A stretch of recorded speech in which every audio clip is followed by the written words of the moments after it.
Bob Marley, the legend. Many who have ever heard of the genre reggae can associate this music with Bob Marley.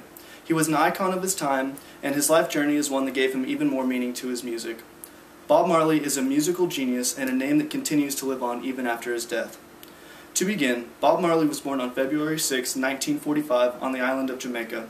He was the son of a black teenage woman and an older absent father, and lived in a village called 9 Miles in the parish of St. Anne. Growing up, he met a friend named Bunny O'Reilly Livingston, who shared the love of music and inspired Bob Marley to learn to play the guitar. Next, in the 1950s, Marley moved to Kingston, in a trench town that was said to be the poorest neighborhood, but was considered to be the Motown of Jamaica.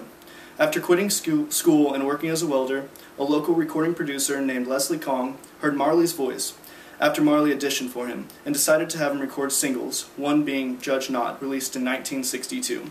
Soon after, Marley, Livingston, and McIntosh became known as the Wailing Wailers. Their first hit in 1964, Simmer Down, went to the top of the Jamaican charts. 3 of the other members had to leave shortly due to money problems. Marley then met and married his wife Rita in 1966, who became the backup singer for the band. Later on, the Wailing Wailers came back together with the new members in 1972 and were signed to the Island Records to record a full album under the group name Bob Marley and the Wailers. Over the next few years, Bob Marley and the Wailers put out 30 singles, which solidified the group. Later, the group split thereafter, and Bob Marley moved to the States for about 8 months before returning back to his home of Jamaica. There, Marley became interested and fascinated with the Rastafarian movement that occurred in Jamaica during that time.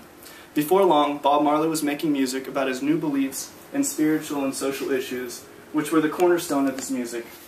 Marley, Livingstone, and Tosh came back together to form the Wailers, and used Rastafarian as their basis of the sound. In 1976, their album, Rastaman Vibration, blew up the American charts, and international success grew Marley's political importance of the Rastafarian teachings.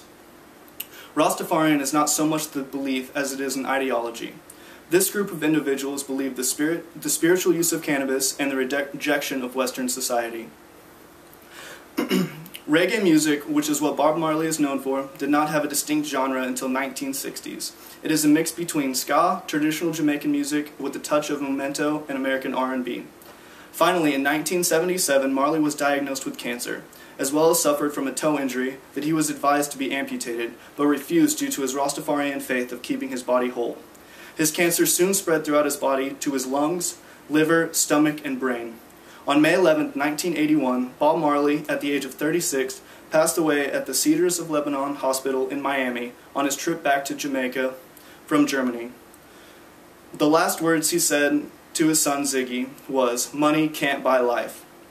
His body was returned to his childhood home of 9 Miles in Jamaica, where he was buried with his guitar, soccer ball, a marijuana bud, ring from Asafa Wusin, the Prince of Ethiopia, and lastly, a Bible. After his death, his reputation as well as his popularity had risen.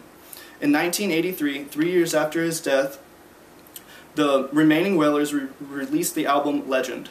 Legend to this day is the #1 best-selling reggae album in the world, going 10 times platinum and selling 10 million worldwide copies.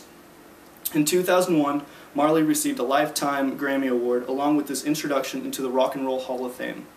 Many saw Bob Marley as a prophet or messiah of his religion. His ideology grew the Rastafarian belief through his music and his life of nonviolence. In conclusion, Bob Marley is the face of Rastafarian faith and the sound of reggae. His life was solely devoted to his love and passion for music, not to mention his faith and ideals. Though he passed away many years ago, his legend resonates throughout the ages. In his life, his own words were, "Emancipate yourself from the mental slavery. None but ourselves can free our minds." None but